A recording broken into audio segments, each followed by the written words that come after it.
सेठ का पजामा। एक सेठ जो कि काफी ज्यादा कंजूस था, सालों से वह एक ही पजामा पहन रहा था और वह नया पजामा नहीं लेता था। उसे लगता था कि इससे पैसा खर्च होगा। घर वालों के बहुत प्रयास करने के बाद कंजूस सेठ ने एक पजामा खरीद लिया। जब पजामा सिलकर तैयार हुआ और जब सेठ अपनी दुकान पर जा रहा था तो उसने नहाकर वह पजामा पहनने का निर्णय लिया। सेठ ने उस पजामे को पहना, तब उसे पता चला कि वह पजामा 5 उंगली बड़ा है।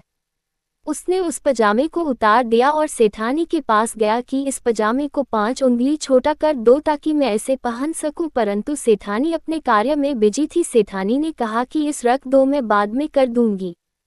सेठ ने कहा ठीक है, इसे कर देना, परंतु सेठ को लगा कि शायद सेठानी भूल न जाए, इसलिए वह अपनी पुत्रवधू के पास गया और उससे कहा कि पुत्री, इस पजामे को 5 उंगली छोटा कर देना, यह बड़ा है और मैं इसे पहन नहीं पा रहा हूँ। पुत्रवधू ने कहा ठीक है पिताजी, मैं अनाज को साफ करने के बाद आपके पजामे को ठीक कर दूंगी, परंतु सेठ को लगा कि पुत्रवधू अपने कार्य में कुछ ज्यादा ही व्यस्त है, इसलिए वह अपनी बेटी के पास गया और उसे कहा कि बेटी, मेरा पजामा 5 उंगली बड़ा है, इसे तुम 5 उंगली छोटा कर दो। बेटी पढ़ाई में व्यस्त थी, इसलिए उसने कहा पिताजी आप इसे रख दीजिए, मैं इसे ठीक कर दूंगी।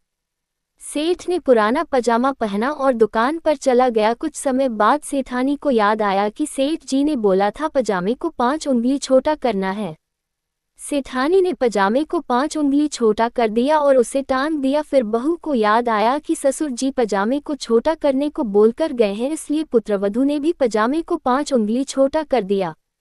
थोड़ी देर बाद बेटी भी पढ़ाई से निरचू हुई तो उसे भी याद आया कि पिताजी का पजामा 5 उंगली छोटा करना है। उसने भी पजामे को 5 उंगली छोटा कर दिया।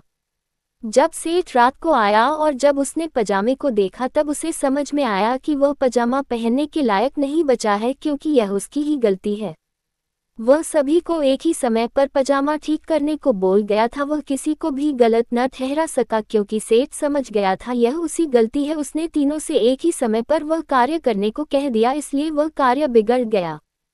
जबरदस्त मोटिवेशनल कहानी से हमें ये सीख मिलती है कि हमें अपने कार्य को किसी को देने से पहले सुनिश्चित करना चाहिए कि वह कार्य को कौन करेगा। यदि एक ही समय पर एक कार्य को कई लोग करेंगे तो वह कार्य अत्यधिक बिगड़ सकता है, इसलिए हमें सुनिश्चित करना चाहिए कि वह कार्य करने के लिए कौन पूर्ण रूप से सक्षम है।